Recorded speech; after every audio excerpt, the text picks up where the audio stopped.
and I have the great pleasure of introducing my very good friend and colleague, Max Engammare. Sam, you want to distribute the papers. So we actually have his text available to you. He's doing a lot of very careful textual analysis, so we thought it would help for you to have the paper in front of you. As it goes around, I will introduce Max to you. Max Engammare is a Genevan historian and theologian. Born in France, he specializes in Reformation history and critical editions of 16th century texts. He obtained his PhD in theology from the University of Geneva in 1992. In 1995, he succeeded Alain Dufour as editor-in-chief of Drault, the renowned Genevan publishing house.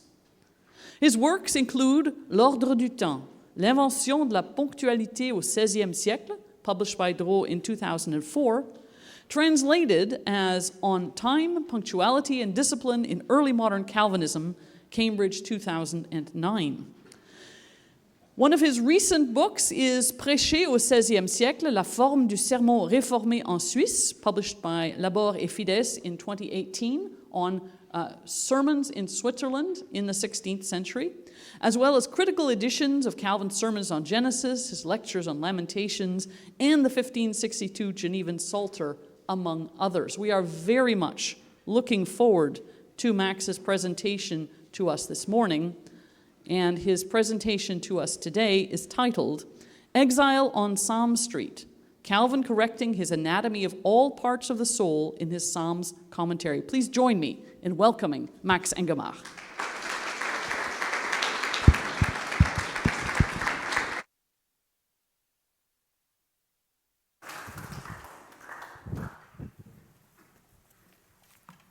Thank you so much, Karin, for your two nice words. And Karin didn't say that she translated the L'Ordre du Temps in On Time. So I was so pleased with that translation.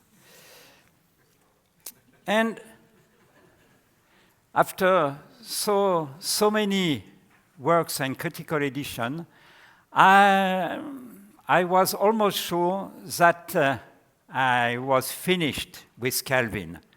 Never another book.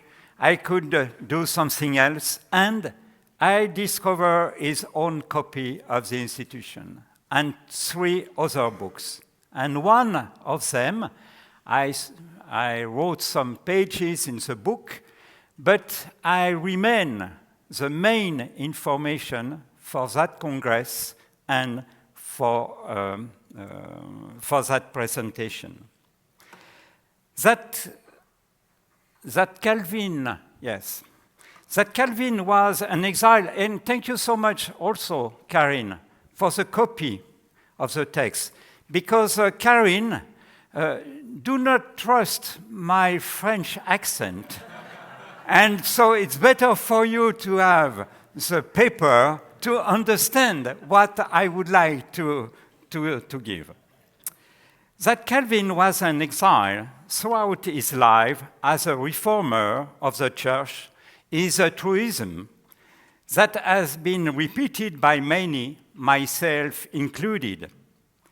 Even more, he was an exile who was expelled from Geneva in April 1538, then an exile in the German-speaking city of Strasbourg, then again an exile living in Geneva from 1541 onwards, subjected to criticism and only finally accepted, albeit with caution, following the city election in 1555.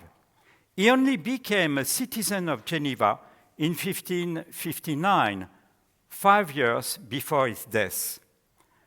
Throughout his life as an exile, Calvin found comfort, encouragement, and a militant outlook in the Psalms, which is my topic for today's presentation.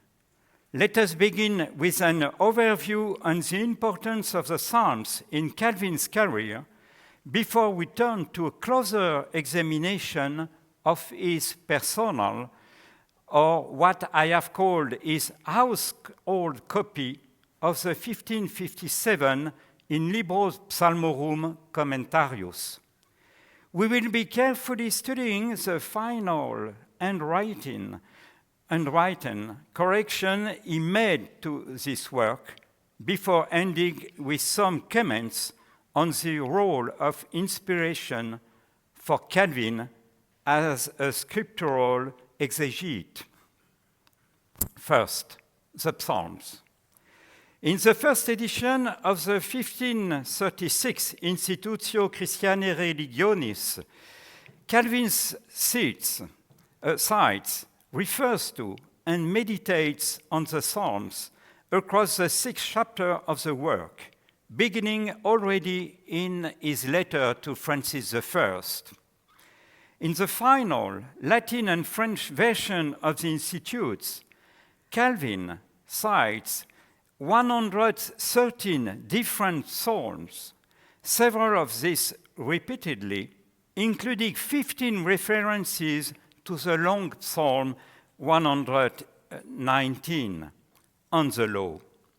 Calvin cites the Psalms more often than any other part of the Bible, with Isaiah running second, and one can presume that Calvin knew the Psalms almost entirely by heart. He constantly rereads the Psalms and reworked his commentary with the help of his closest collaborators, amanuenses. In the book I use the Latin word because it's really the hand of Calvin. Here are some important references point.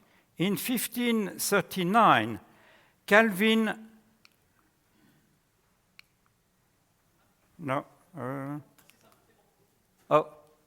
okay.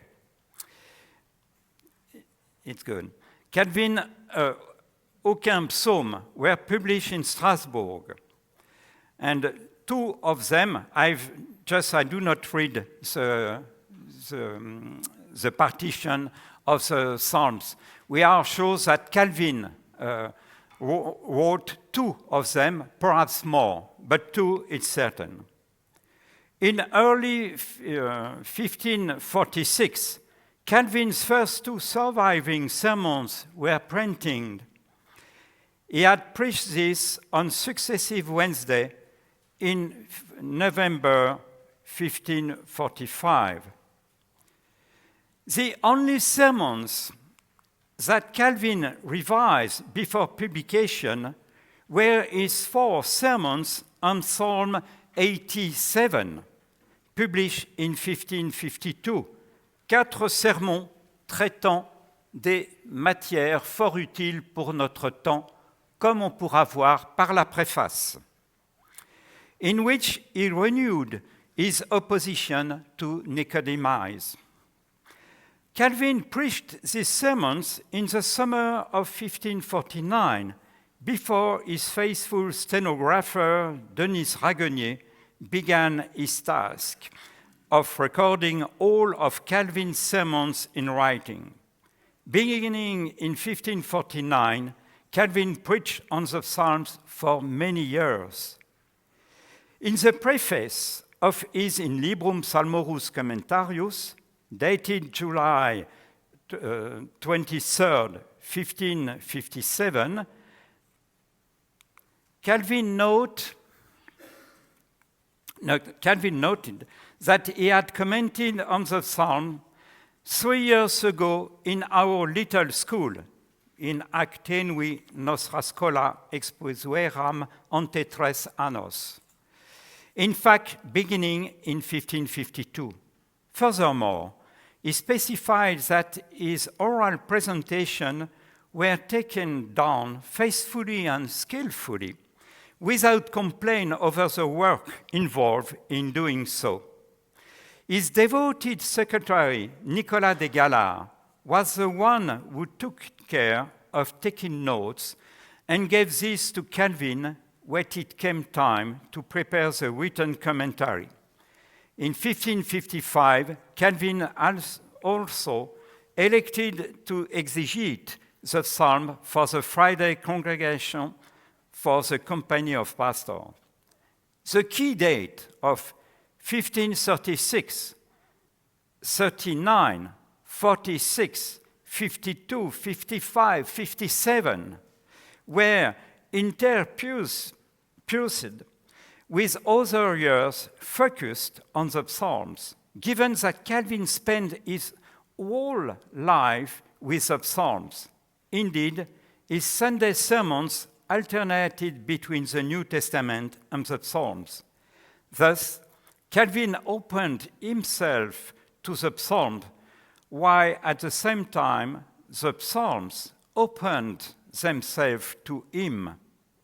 As he noted in the Institutes, I quote, "Indeed, David's statement that the righteous man meditates day and night on the law is not limited to one particular time period, but is valid for all times until the end of the world," end quote. Calvin was quoting from Psalm 1, verse 2, and applied this injunction to himself. He meditated on the Psalms day and night. I do not cite the quotation. The Psalms helped Calvin, like every other person, learn to know himself better, to bring his imperfections to light and heal this through his rumination on this text. The Reformers' continuous engagement with the Psalms is not a new insight on my part. Just this background needs to be borne in mind. My discovery of Calvin's personal and household copy of his 1557 Psalms commentary was neither a matter of coincidence nor luck. This copy could only have been preserved. After Calvin's death, the book became the property of Calvin's friend, the printer. He was also a lawyer from Arras, as you know, Jean Crespin, who purchased it in July 1564, just 2 months after Calvin's death. All his library was sold because with his testament, he gave money to servants, to relatives, and he didn't have money. So they had to sell his books. And Beza wrote in his life that they were chèrement, so very expensive, sold, because the importance of the man, added Beza. And that in the 19th century, that copy of the Psalms commentary was purchased by Hermann, the editor of the Correspondence of Reformators, who recognized Calvin's handwriting. There is a small label in the book, and Hermann, who edited Calvin, recognized at the first glance that the book belonged to Calvin. Sua fata libelli habent, as you know. Calvin made a few autobiographical remarks in the preface of his psalm commentary. It's well known also. After having described the circumstances surrounding the commentary's origins, he based himself on the model of King David, since the Psalms are an anatomy of all the parts of the soul, anatome omnium anime partium, an evocative phrase not always judiciously repeated. Calvin recognized that he had lived through and experienced the same challenge as David. And I do not read the quotation, just 4 sentences before the end. Calvin's sense of self, souci de soi, as expressed by Michel Foucault, the comfort he found for his deepest wants, but also his brave willingness to bear his cross as a human being, and the pain he experienced from being hated, were all voiced through David's words, given how much Calvin felt he had in common with David, mi cum ipso commune est, who also suffered from being hated. My second point, the 1557 in Libro Psalmorus Commentarius, as corrected and by Calvin and his assistants. Apart from the 1559 institutes, the 1556 commentary on the Pauline epistles, and before the 1559 commentary on Isaiah, in summer 2020, I discovered another instance of a work by Calvin with correction in his own hand in the margins, alongside contribution by 1 or 2 of his close collaborators. I was able to follow the trail of this work via an indication in the title page of the 3rd edition, printed in Geneva by Eustache Vignon. You have here. In ac postrema edizione, commentary of John Calvin on the Book of Psalms. In this final edition, we have also very faithfully included numerous passages that Calvin has corrected in his own hand in his personal copy. We have also added the Hebrew context alongside his commentary. But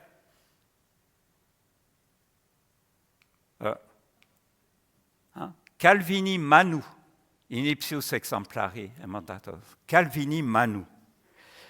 And you know perhaps that Eustache Vignon was the son-in-law of Jean Crespin. So, in mind,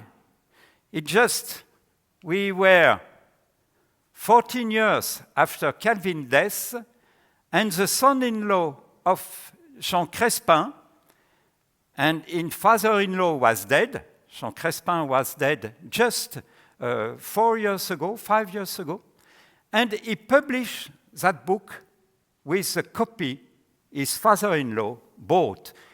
He did the same 5 years later with Calvin's commentary on Isaiah. But in mind, 14 years after Calvin's death, the printer used that copy. He didn't get it after that to a binding. Normally, it's a binder. They use the old paper. Nobody, as you know, nobody threw old paper in the 16th century. But if he had the book in his library, he has kept him, I was sure. So I was looking for that copy. And, it just here. So I therefore began to hunt for this work. And I discover with great joy this unheralded work in the cantonal and university library of Lausanne, because no library in Geneva had that copy.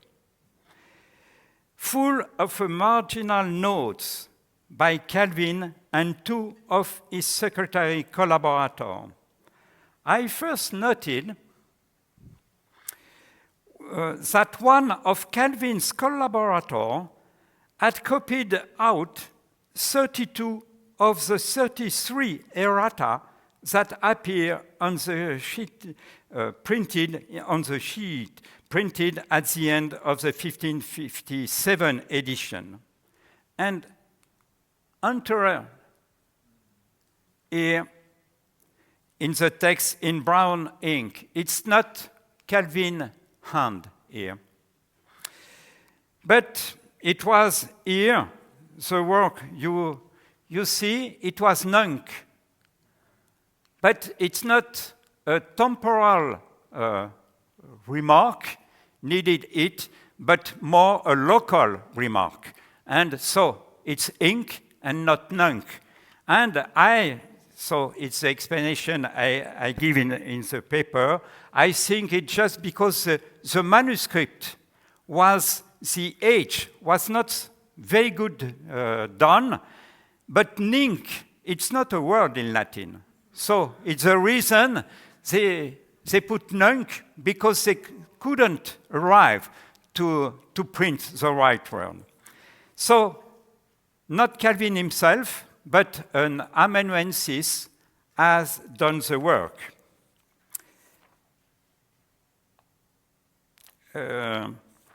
Yes, so page 6. It is worth noting that the noun exile appears about 40 times in the Psalm commentary.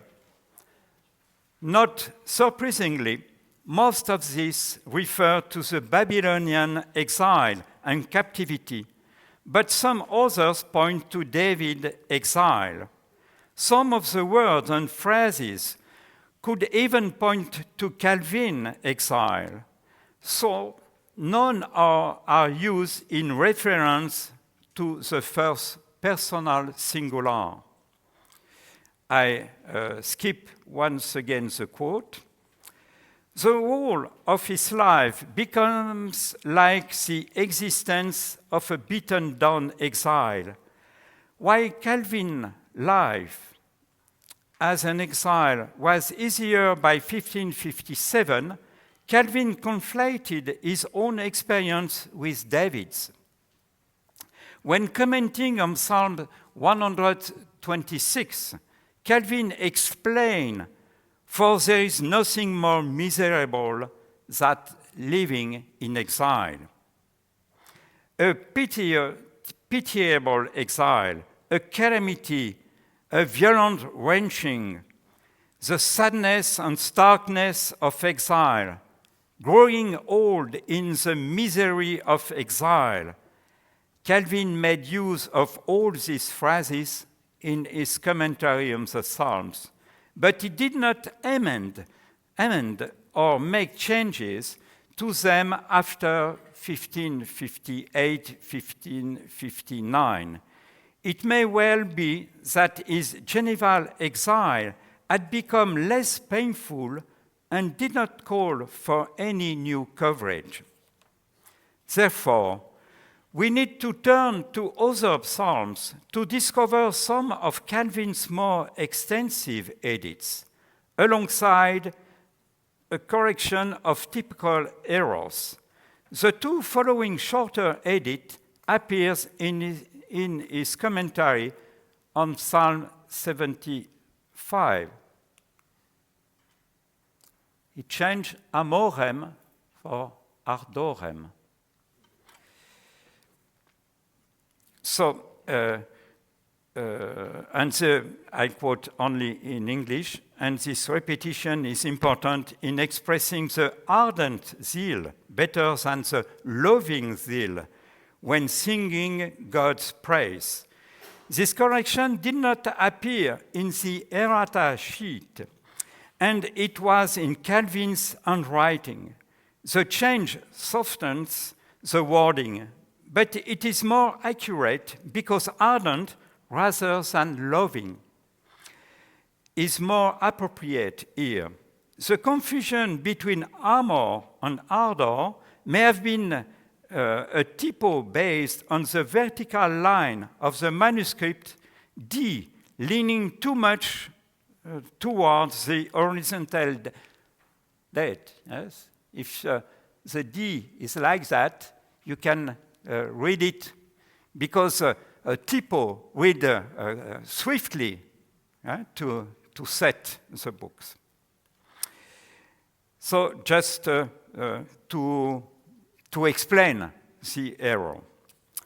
The second here, just a printing error. It's more interesting, but it's exactly the same. In the Psalm 75, verse 9, in 1557, is as follows, and I quote only the English, because the cup Eve is in God's hand, and the wine is full of dregs. It is full of this mixture, and he, God, will pour it. They will wring out the dregs of it, and all the wicked of the earth shall drink from it. In the space between the lines, Calvin changed feculentum to rubicundum. Feculentum, rubicundum. So, a rubicundum is red, the color red. In his commentary, Calvin notes that emer tam feculentum quam rubrum significat. Because Calvin's point was that God made the wicked drunk rather than forcing them to drink a beverage full of waste products, Calvin changed feculentum to rubicundum. It, in all likelihood, because feculentus is too close to the word feces, which was not at all the point his commentary was making, since he focused instead on inebriation. This wording change that turned up in his personal copy of his commentary, no matter how small, are signs of Calvin's attentive and focused reading as he reworked one of his most important texts alongside the Institute and the commentary on the prophet Isaiah.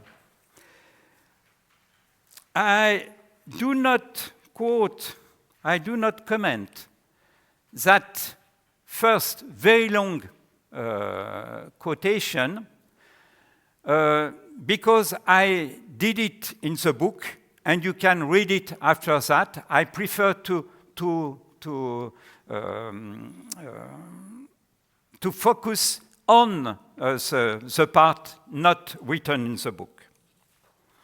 So, at the end of page 8, the Skimri served as a source for Calvin's unwritten note, but it is hard to understand what this note contributes to Calvin's commentary, apart from displaying a knowledge of Hebrew which he did not in fact possess. He knew Hebrew. I read many times that Calvin learned Hebrew in Paris with Vatable, François Vatable, the king lecturer. No proof of that, not at all. But it's repeated. No. So he knew Hebrew as a good student in Hebrew. But, for example, in the errata, and many times in Isaiah or in the Psalms commentary, he can correct a misprint in Latin, just one word after a misprint in Hebrew, he didn't correct. So, when you do that, it's just because your Hebrew is not so good. So sorry for Calvin, but but he could. It's not to comment the Bible, so it's no problem for the Hebrew, but to use the rabbinic commentary, and it's much difficult to do that. And Calvin didn't do that regularly. It was the same with Olivetan. It's too difficult. And for my thesis, I do it but with the help of a rabbin, because alone it's too difficult. It's like for you, you know French, but if you come back to the French of the 12th century, it's something else. Yeah? So it's exactly the same with Kimri. So, and the explanation, because certainly he has find the same word when he lecture on Jeremiah. Page 9, the first paragraph. In La Fabrique Calvin, page 9, yes?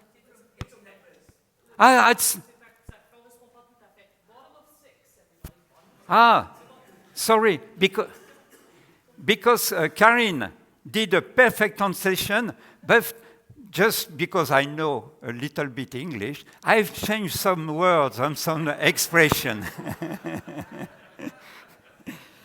In La Fabrique Calvin, I noted that two sections of the Psalms commentary were heavily annotated. In the book, I dealt with Psalm 119, showing that the three marginal notes are not philological, but rather theological, and that they make connection between David and with him all believers on God in a certain sense. Now I will turn to a second section, namely Calvin's commentary on Psalm 77, which I have saved for this Congress. This part, and this is the most important quotation of the entire commentary in the marginal note.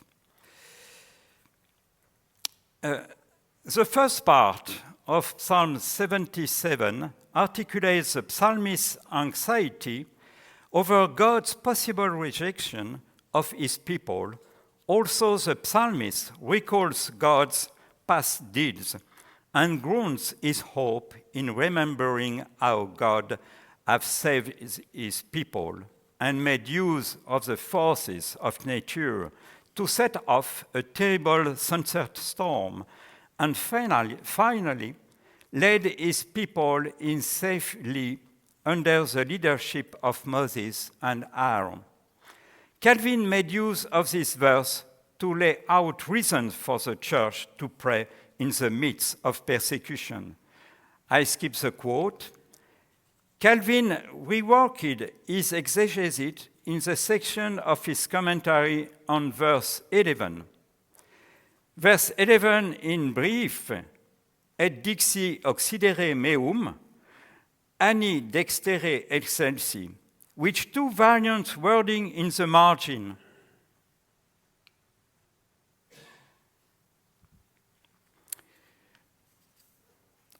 Vel agritudo mea, vel mutationes. The translation read, and say, my death, the years of the right hand of the Most High. Calvin offered two variants for my death. He suggested, or my illness.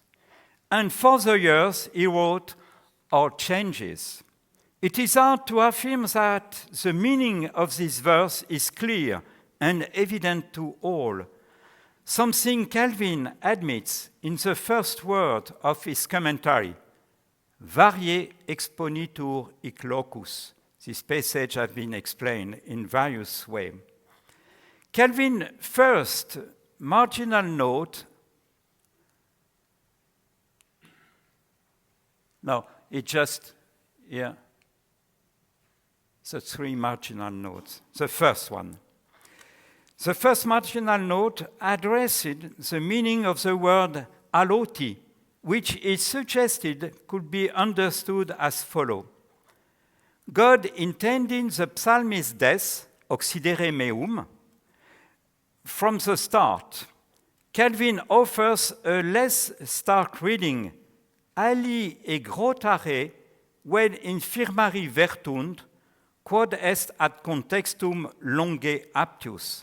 Translated as, other translate is to be sick, to be infirmed, or enfeebled. enfeebled, which is much more agreeable to the scope of the passage.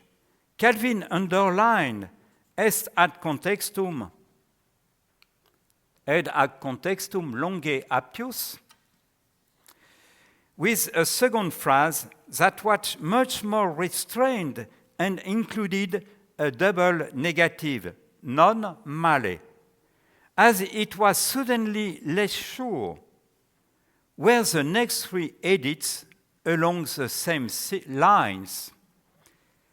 The second comment returned to the uncertainty over the psalmist's reference to death or to sickness.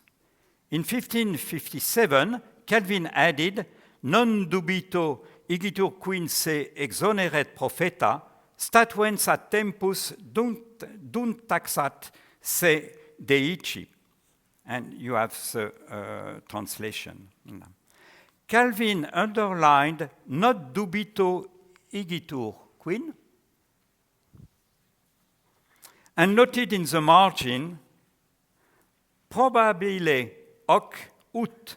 It is like is that, once again dialing back his initial statement. Third, Calvin's third note appears at the end of the section in which he highlighted the interpretation offered by those who said that in this verse, the psalmist was recalling the years during which God had been favorable to him. Calvin's own interpretation followed, albeit taking a different approach. I quote only the translation. For, has no reason to think that two heart, now doomed to death, sin two heart, not laboring under an incurable disease, and the end of God is wont to make whole souls whom it has stricken. Calvin, end of quote. Calvin introduced his analysis with the following words, rectus tamen sic intelligimus, but it will be more appropriate to understand it thus. Calvin did not underline these words, but he crossed out the foreword, rectus tamen sic intelligit. You do not, yeah, you see them here? Huh? Sorry.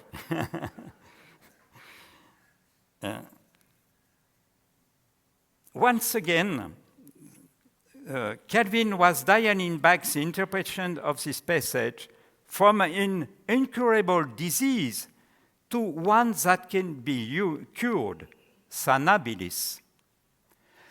The final note was, I said,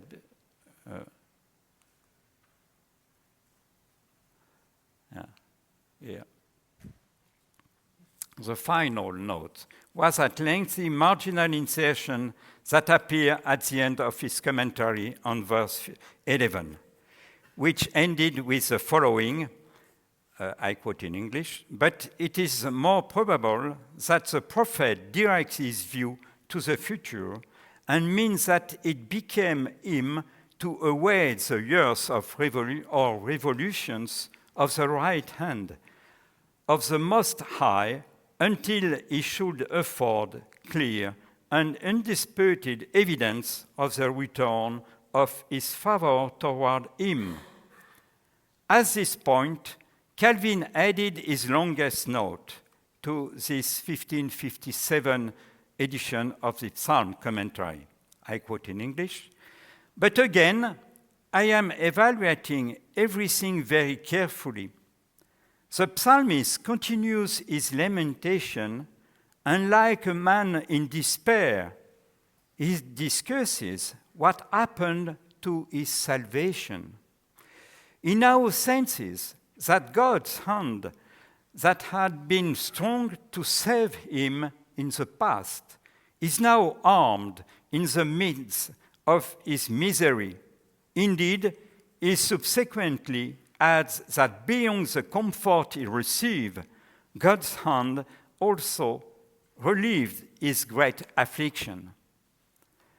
Following on from the first three more temperate marginal notes, the final comments goes even further. Thus, it seems to me that these moderating statements and the lengthy edition of his commentary of Psalm 77 confirm that his rereading of the Psalms commentary with the help of one or two collaborators, amanuenses, and at least his brother Antoine. In the historiography, we did not see the role of Antoine, but I have proved in the book that Antoine was one of the amanuenses. Took place probably to echo Calvin's terminology between October 1558 and June 1559. During this period, Calvin was very sick and had to remain in his room. He could not preach nor participate in Geneva's social and religious life. In his illness, Calvin had two choices: to become more rigid or more gentle. Calvin chose the second option. Indeed, Calvin was ill, as various small details of textual analysis show. For instance, you have here two marginal notes. In Calvin's personal copy on the Psalm commentary, the handwriting on the left-hand side on even numbered page tending to run upwards, because Calvin was both reading and writing in bed. You see? When you have the book on you, you can, on the right page, you can write on the line. But if you have to write on the other page, you see, it's not on the line. It's put a little bit upwards. But just show a little detail about Calvin wrote and rewrote his commentary. For my conclusion, the role of the Holy Spirit in Calvin's Perpetuum mobile, because when you corrected twice here, it's the second edition of his commentary. As you know, there was a first edition and a second edition. And he wrote in his preface to the Queen, Elizabeth, it's a totally new edition. Not at all. Yes? So Peter Wilcox, who are not any longer between us as bishop, but has shown that just 1/3, 1/4 or 1/3 was changed. So the question of the inspiration of Calvin, of other writer and commentator of the Bible. In his preface of his 1557 commentary, Calvin admitted, ego qui natura sub rusticus umbram et osium semper amavi. You have the translation. But I like also the French. It's not exactly the same. As you know, Calvin translated himself some books with the help of his brother and some amanuenses, but he wrote the biblical commentary in Latin. But he thinks in Latin and in French too. J'ai toujours aimé recueil et tranquillité. Calvin's own copy of his 1557 commentary has shed light on Calvin enjoying the shade and retirement. Umbram means shade in Latin, and the French word Calvin used for the Latin osium, recueil, meant a place of concealment or a quiet corner. He used this space to attentively reread his Psalms commentary and to make correction to it, being willing to display his imperfection to his closest circle, namely his brother and a faithful secretary. Making edits throughout, albeit unsystematically, from Psalm 4 to Psalm 145, Calvin went through his Psalms commentary with great care, as shown through philological evidence. But now we shift from philology to psychology, to psychology. Indeed, my first two subjects era before theology were special education and psychology. So I could speak about psychology, not to, with fantasy, perhaps. You know? And here we encounter Calvin dealing with illness, a man who found aid and comfort in the Psalms. More specifically, like many older people, he was nearly 50 years old at the time. He turned to his personal copy of his own writing on the Psalms.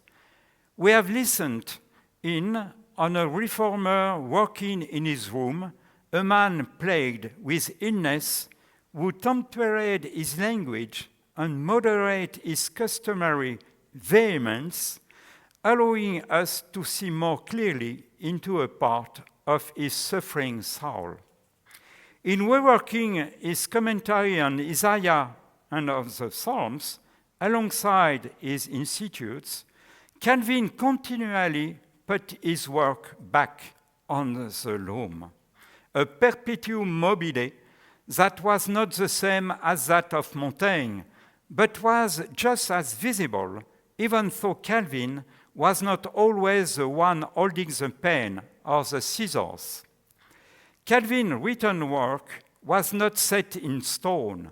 It could be improved, reflected on, and transformed.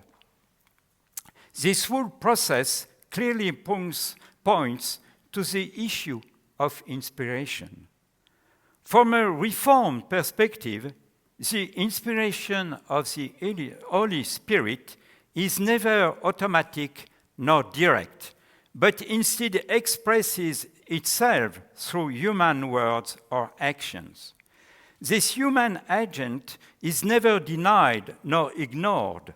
The breath of God does not blow apart from human beings and only speaks through human beings, while its field of action is delineated in Scripture, as is the case here for Calvin and the Psalms. I hope that I have convinced you that Calvin lived out his exile on Psalm Street. Thank you.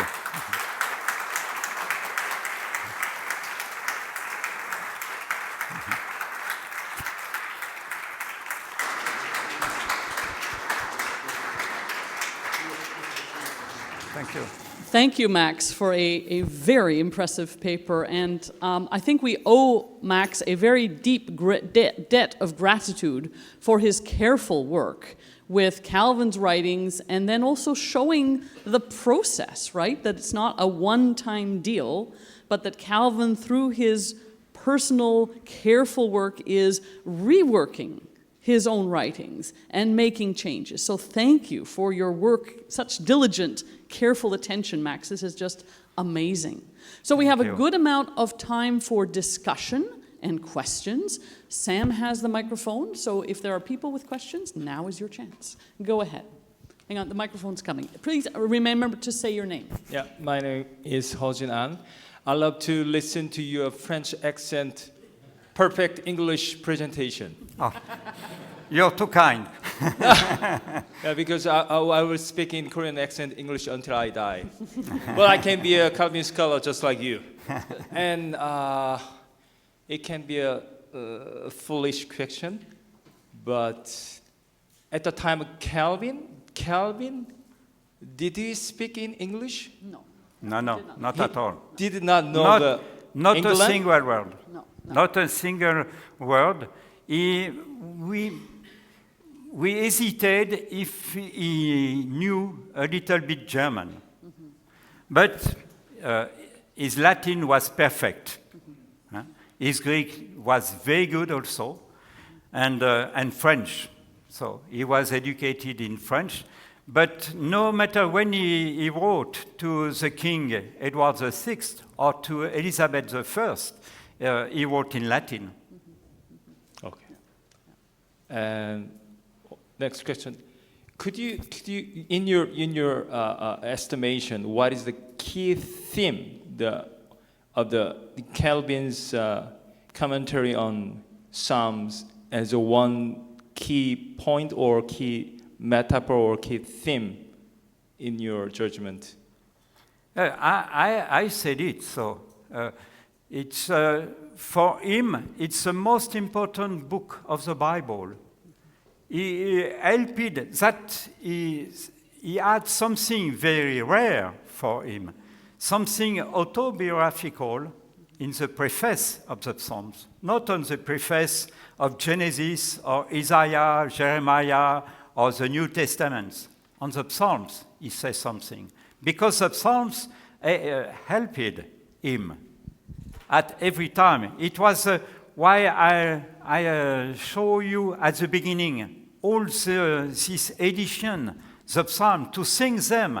He sent to Farel in Neuchâtel before to edit the Aucun Psalm in Strasbourg, some psalms to be sung in Neuchâtel. So the Psalms, we do not have any quotation, but we know that he preached on the Psalms in Geneva between 36 and 38 before leaving. So the Psalm and David, he never said, as he did for Jeremiah, that he was a prophet like Jeremiah, and people say that I am a prophet, or I said that I'm a prophet.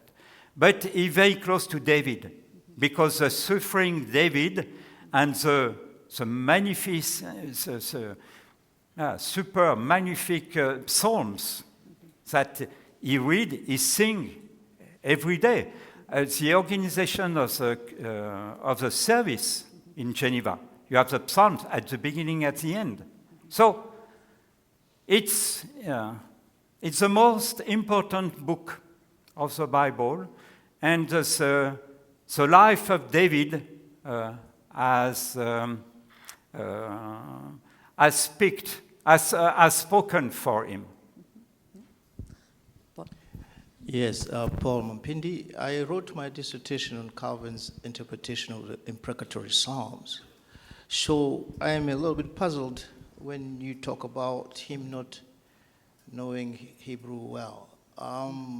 Two things. One is, do you confirm that usually Calvin would preach in the morning New Testament, and then at night or in the evening he would use the Old Testament?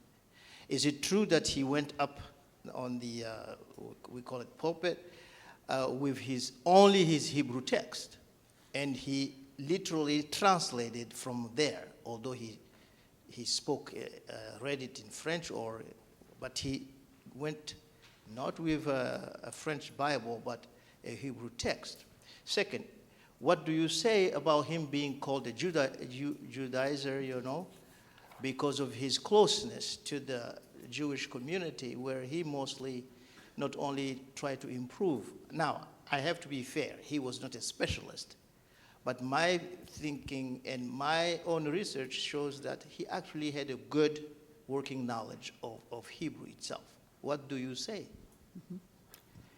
Okay, so it's exactly what I said. So when I say that Calvin's knowledge of Hebrew, it's not perfect, there are always the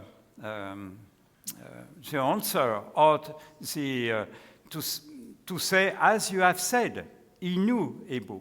And I agree with you, because I in the introduction of my critical edition of Calvin's Sermons on Genesis, which Bible in Hebrew he took when he preached.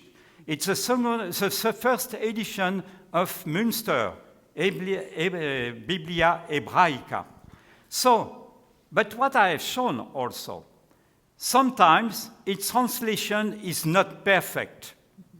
When he preached, not the commentary, but when he preached, his translation is not perfect. It's not only because there are apax legomenon or something very difficult, but he didn't prepare his preaching. And the translation was bad, with error. And I said it was the award of the critical editors to correct the great man. But the day after, when one translation was bad, the day after, the translation was perfect. It means, in mind, as we can do, yeah? In a course, our preparation was bad, and you are not pleased. But the day after or the week after, you took time to prepare your paper or your presentation. Calvin did the same.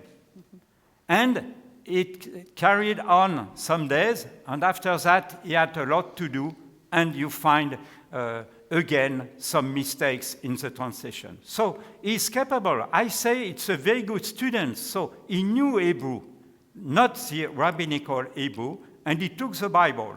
So 1534-35, the first edition of Münster, and I show it because you have a blank in that edition, and all other editions of the Bible in Hebrew in the 16th century, in the first part of the 16th century, Bomberg Bible has not the blank. And the second edition of Münster has not the blank. So Calvin, in his preaching, speak about the blank. So he had the blank before him. So the reason to be certain that it was Münster first edition. So the first question. And the second, sorry. Pass the microphone back so we can ask him. I think it's okay, because they attacked him as being too close to the Jewish community. Oh yes, the Jewish community. What I have found, not alone, but it's thanks to the consistory records, that some Jews was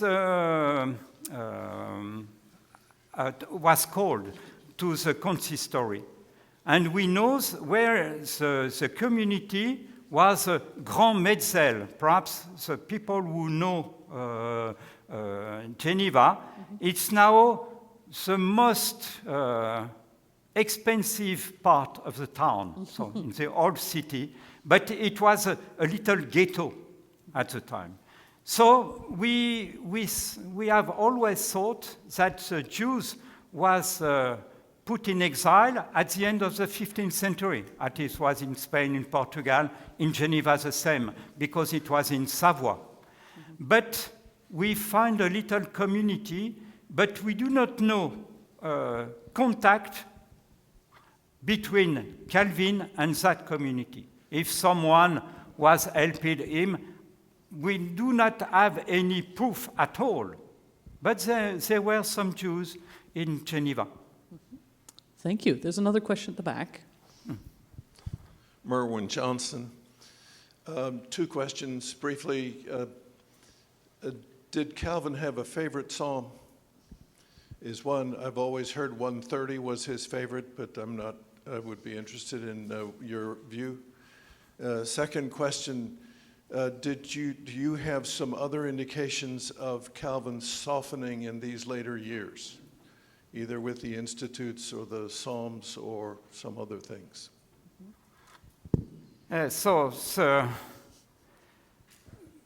Which is the most important psalm for Calvin, it's hard to say because there are so many.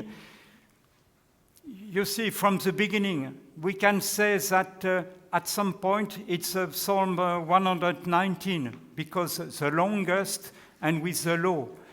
One is the most quoted in the institution, but it's the longest. So it's, I think it's hard. We can say also that the two Psalms he quote in the Psalm 25 and 46, because they are the two first he translated in French for aucun psalm in 1539.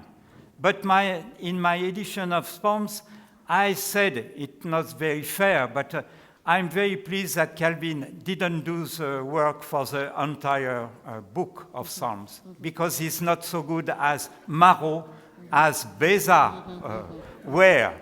So he was not a poet, but he told once that he would have been a poet. Yeah? It was in a letter to Blocher, he wrote, I would like to be a poet.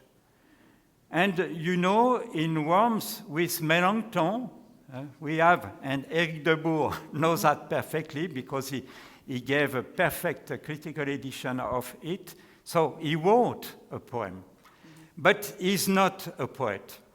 So difficult to say which psalm is the preferred for Calvin.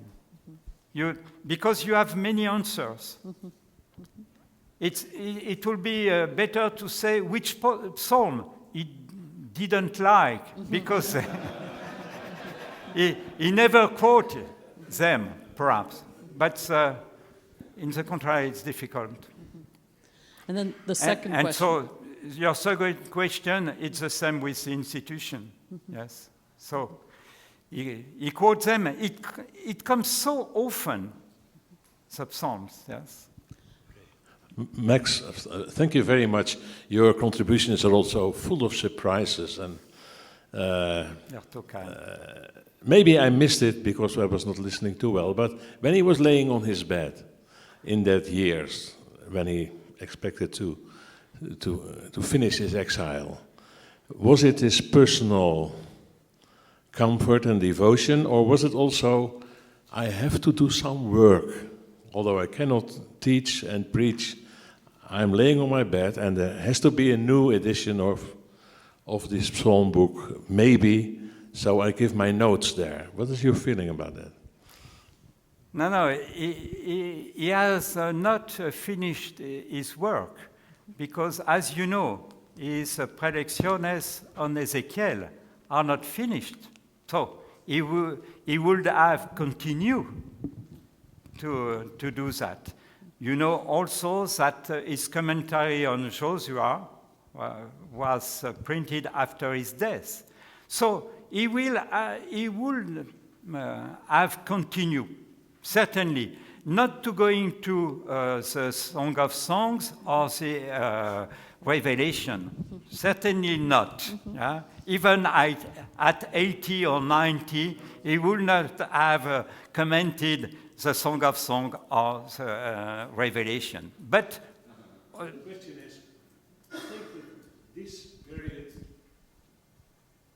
as far as I know, was the most critical period because he really expected to die. So he was reading the Psalms and he was annotating the Psalms again. We know that he did a lot of things more when he recovered. But do you have a feeling it was more personal devotion and looking for comfort than also to have a feeling, I'm laying in my bed, but at least I do something for my laboring and for my work, and maybe for the editors who asked, will you go through the Psalms again? And maybe you have some nice remarks for the new edition? Yeah, you're right. At the end of his life, and it's a reason we read and we wrote his commentary on the Psalms, on Isaiah, the Pauline epistles and the Institutes, the more important books of his life. So he wanted to leave certainly something as best as it was possible. So the time used not only with him, but with his closest secretaries, it's to leave his most important works perfect as is possible to do them. So certainly, and it's the reason I think that he rewrote the Psalms during his long illness between October 1558 and June 59. Because he stayed in bed, we know that. There is an interruption in his preaching.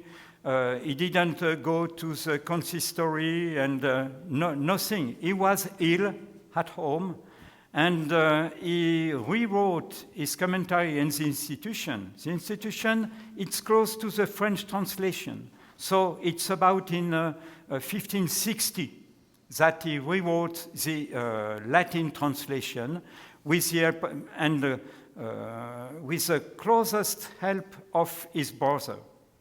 So you see, at the end, the last year, and you're right, he was thinking, I will die.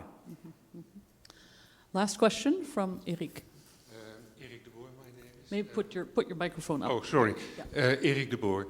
Max, Yeah. thank you for your big talk. I'm often a little jealous about you because you have a head start. You were born French-speaking, or maybe not born, but you learned it fast. You live in Geneva, which is also not given to all of us, and so.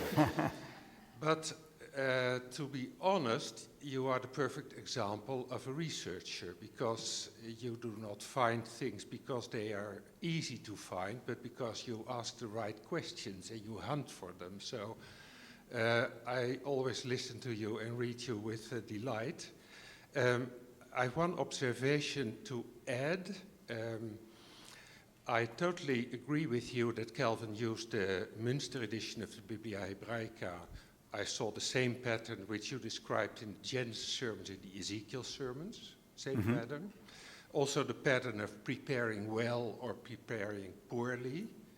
And that always helps me to see the real human being who also had pressures and didn't always go in the pulpit fully prepared and still had to deliver a good sermon. So I love that. I once read in the Registre de la Compagnie des Pasteurs, volume 3, when Michel Copp died, the pastor Michel Copp, the secretary wrote in the margin, Michel Copp helped Calvin in his Hebrew. Maybe Copp was a specialist. I don't know that. Can you maybe help me with that? If Michel Copp had some knowledge, some learning that I do not know of? That's one question. Second question regards your text, page 8, where about 2/3 on the page, you have the line, page 8, at this point, Calvin added his longest note. And then you start in Latin, transcribing him, sedum omnia diligentius expendo. You translate, but again, I am evaluating everything very clearly. Could this little line maybe be the summary of what Calvin was doing in his personal copies that you found on the Pauline Letters Institutio Psalm Commentary? Sedum omnia diligentius expendo. Is that the summary of what you've been doing in La Fabrique de Calvin in this lecture? That's my question, Max. So the first question is easy. The second one you will repeat it after, because with the lecture, because it's it's a commentary, but anyway, yes, Michel Kopp, it's, he died when he was still young, but I know the quotation. What I've done with Michel Kopp, I read his two commentaries of Proverbs and Ecclesiastes. And he do not use very often Hebrew. So it's difficult to know his knowledge of Hebrew from his own lectures. And, but I know, and I use the quotation that Michel Kopp helped Calvin, but we know that he died in 59, 60? 66, so after Calvin. Yes, so just the information, but we do not have any other. He was not close to Calvin, like Charles de Genvilliers, Budet. It was not, or Nicolas de Galas. We do not see him. It's also difficult in Geneva because we do not have letters between Calvin and Beza, only when Beza was in France. But they spoke together, as we do. So, and with Michel Kopp, who stayed in Geneva, it was said at the end of letters, please give regards to Michel Kopp. But he was the brother of Nicolas Kopp, we know that, but more about him, it's not known.